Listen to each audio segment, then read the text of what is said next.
प्राचीन समय में जब आदमी को छत का महत्व महसूस हुआ, बारिश से, धूप से, सर्दी से बचने के लिए वो घर का निर्माण का कार्य शुरू हुआ। तो सबसे पहले उसकी रिक्वायरमेंट क्या थी कि उसको सर ढकने के लिए एक छत चाहिए, तो उसने छत बनाने शुरू। फिर धीरे धीरे रिक्वायरमेंट बनी, और समय बाद की भाई टॉयलेट भी चाहिए, और समय बाद खाना पकाने के लिए भी एक अलग जगह चाहिए। जैसे जैसे आदमी की रिक्वायरमेंट बदलती रही, घर का डिजाइन इवॉल्व होता गया। अब हम बैठे हैं 2026 में, और मैं बात करता हूँ 2026 में बैठा हूँ, और कम से कम मैं 2050 तक के लिए तो घर डिजाइन करूँ।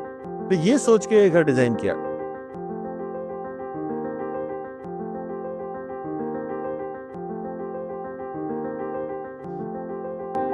किसी भी चीज को बनाने के लिए, सृजन करने के लिए 3 महत्वपूर्ण आवश्यकताएं होती हैं। पहली सृजनकर्ता, दूसरी है जिसके लिए वो काम हो रहा है, यानी कि मेरा क्लाइंट, उसकी इच्छा शक्ति, और तीसरी है कि वो काम कौन कर रहा है। जब ये तीनों सम्मिलित होती हैं और एक कंबाइंड फोर्स होता है, तब इस तरह की संरचना होती है।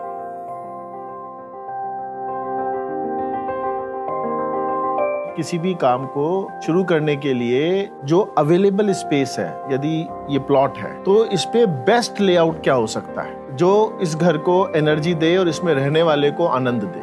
अभी हम फॉर्मल लिविंग रूम में जैसे बैठे हैं, यहाँ से सारे एरियाज विजिबल भी हैं और आप चाहो तो प्राइवेट भी कर सकते हैं। तो इस घर में ग्राउंड फ्लोर पे हमने बहुत सुंदर कॉमन एरियाज बनाए, एक होम थिएटर बनाया, किचन्स बनाए, एक डे रूम बनाया। तो हमने, आप देखेंगे कि पत्थर की जगह पत्थर, लकड़ी की जगह लकड़ी, लेकिन मिनिमलिस्टिक वे में यूज किया।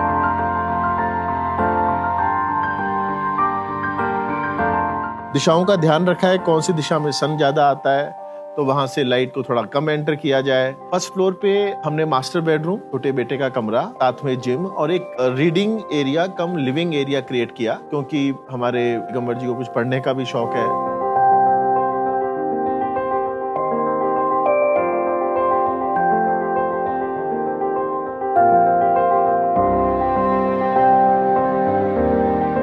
इसमें सबसे अच्छी बात जो आप देखेंगे सर्कुलेशन में, कि अगर जिम हम ऊपर नीचे कहीं बनाते हैं तो आदमी उसको यूज नहीं करता है। यदि वो सेम फ्लोर पे है तो वो फिर भी यूज हो जाएगा। ऐसे ही होम थिएटर का जो जगह है हमने ग्राउंड फ्लोर पे बनाई, क्योंकि ग्राउंड फ्लोर पूरा कॉमन एरिया है, जहाँ गेस्ट आएंगे, आपकी फैमिली दिन भर रहेगी, वहीं पे होम थिएटर है। सेकंड फ्लोर पे फिर हमने, उनके बड़े बेटे हैं, उनका रूम बनाया, क्योंकि उसका नया जीवन शुरू होगा, उसकी शादी होगी, उसको कुछ प्रिवेसी वाले एरियाज, तो ऊपर पूरा टेरेस है, और वहीं पे एक गेस्ट रूम बनाया जो बाद में किसी भी तरीके से यूज किया जा सकता है।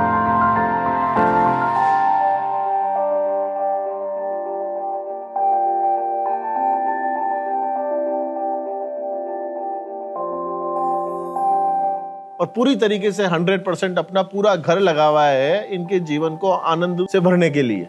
अब जब मैं बात कर रहा था रिक्वायरमेंट की, तो ये घर फुल्ली ऑटोमेटिक है, क्योंकि 20-20 फुट हाइट के पर्दे, 10-10 फुट के दरवाजे हैं, तो वो उस जगह को पूर्ण करते हैं।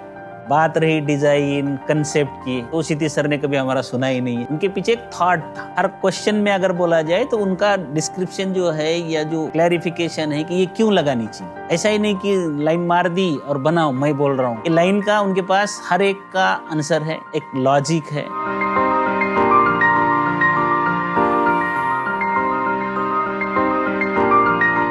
किचन रूम भी अच्छे है, पूरा इधर से उधर तक पूरा पेस बहुत बढ़िया है। और ये जो बाहर के कॉलम, इधर किसी के यहाँ नहीं है, वो सबसे हमारे यहाँ ही है, वो बहुत अच्छा लगा।